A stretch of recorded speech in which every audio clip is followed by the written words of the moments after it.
Hi everyone and welcome to 1/6 Figure Focus, and today we're going to be taking a look at the Hot Toys Green Goblin. Let's get started.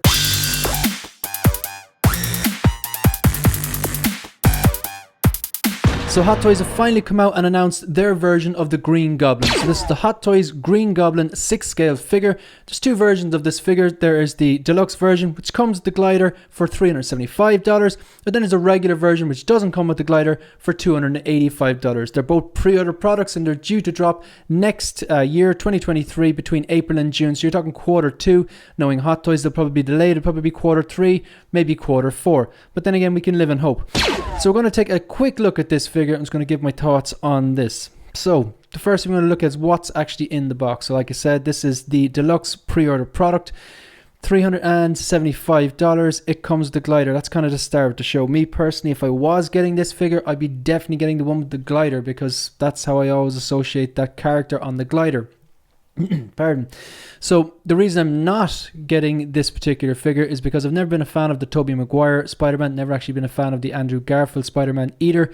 Tom Holland is the Spider-Man, I think, which got it right. That's just my opinion. I know a lot of people out there are very, very attached to the other two Spider-Men. But anyway, I don't see myself picking this one up, but it's not because there's anything wrong with it. I think this looks great. So like I said, the deluxe version comes with the glider. You also get this Willem Dafoe head sculpt. A lot of people speculating that the reason this is blurred out is because it's a licensing issue, or maybe they're not finished. Me personally, I don't think it's a licensing issue, because I'm pretty sure they mentioned Willem Dafoe in the product description, and they mentioned that they have this authentic likeness to him. So I think this is just not finished yet. They have Hot Toys tend to knock it out of the park with the head sculpts, 9 times out of 10. We have had in the last few years situations where they haven't got it. For example, Tony Stark, or Tony Stank, as people were nicknaming the Clean Mart 85 head sculpts, which were recalled and replaced with a much better, superior version, in my opinion. There's also the Ant-Man fiasco, and then the Bo-Katan doesn't look particularly great. I wouldn't put that in the same boat as the Ant-Man or the clean version or the Tony Stank version, but they're ones that weren't necessarily knocked out of the park. I think most of us can agree on that. So I think they're just waiting here. They do think they do have Willem Dafoe's likeness rights, and I think they're just kind of delaying this to make sure that they nail it, because in fairness, lately they have been knocking those head sculpts out of the park. That Cosca Reeves prototype, that was the Sasha Banks likeness that was kind of announced during the week, that looks amazing. It looks like just a shrunken down person, similar to Tamora Morrison Boba Fett 2-pack. That looks amazing. They're very, very good at doing that. They've done it before with Cody. So and that Mark 85, the battle damage one, that looks amazing as well. So they have been knocking it out of the park. Anyway, back to this figure. So although I probably won't be picking up this version of the Green Goblin, I do think this looks amazing. Just flicking through some of these photos here, I mean, this looks perfect, close enough to perfect. You've got the kind of metallic-esque kind of greenish color of the suit. This purple hue, I think, is just a light. I think this glider looks amazing as well. I'm not sure if that is purple or is that just lighting, but it does look great.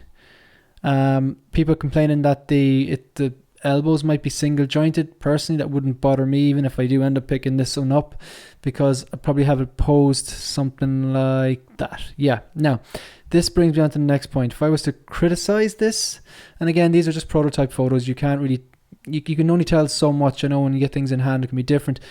These bases, I do like these bases and these dynamic flight poles, but this is the same style and size base and dynamic flight pole as with a normal 6 scale figure. I think there's going to be issues with this balancing, because if you want to put it in a pose like this, which looks great, it's not going to fit inside in the detolf. I personally don't put it. You can see from the detolfs in the background, I don't like putting things on top of detolfs, because I just don't think it looks clean. I think it looks a bit cluttered. Now, I do have some floating shelves. I think they're great, especially if you have a figure who kind of, like say likes a Spider-Man, Green Goblin, or something that flies, you want to have up a bit higher. I think this will look really, really good in a floating shelf. However, if this base isn't weighted, it's going to be difficult to manage the weight distribution, and if this takes a topple from a height, that's $375. You are not going to be happy with that falling. But look, I do think this looks great. I think it's a must. That glider looks amazing. Now, although I'm not going to get this, I haven't ordered this, I will order the MCU version, the Hobo version with the purple hood, the second it drops, because I just prefer that look. One part of the reason is because this is one of the things the MCU does really well.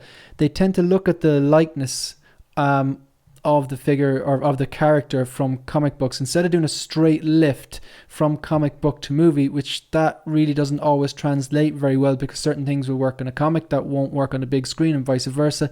They've given kind of these nods to the Green Goblin appearance in the comics. So they have obviously in the comic he has a purple hood and kind of like a satchel which has the pumpkin bombs in, and in the movie they very cleverly had a purple hoodie on it. Of course that got destroyed and battle damaged, so it not only revealed the battle damaged kind of green armor, at least I think it was battle damaged. You have that torn hood, which gives obviously a nod to his appearance in the comic books, and also that kind of side kind of military satchel pouch thing that he has for the pumpkin bombs. I just think it looks really well. So the only situation I can see myself getting this Green Goblin is if they release, or when hopefully they release, the hooded version from the MCU, or the second version of the Green Goblin from Spider-Man No Way Home, and don't provide a glider. I think they will release it with a glider. Maybe the glider's a bit different, maybe it's battle damage, which look amazing, and I hope they do that because then I don't have to go buy this version. But if they do release the MCU version, the hooded version, I'm going to get that, and I will get this deluxe purely for this. It could be a marketing thing.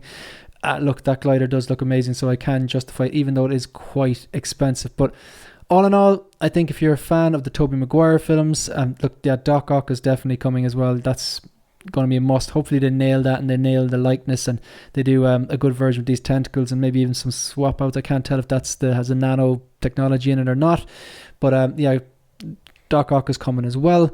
But yeah, in summary, I think if you're a fan of the Raimi-verse and the Tobey Maguire films, this is probably a must for you if you haven't already gone away and bought the Toys era version.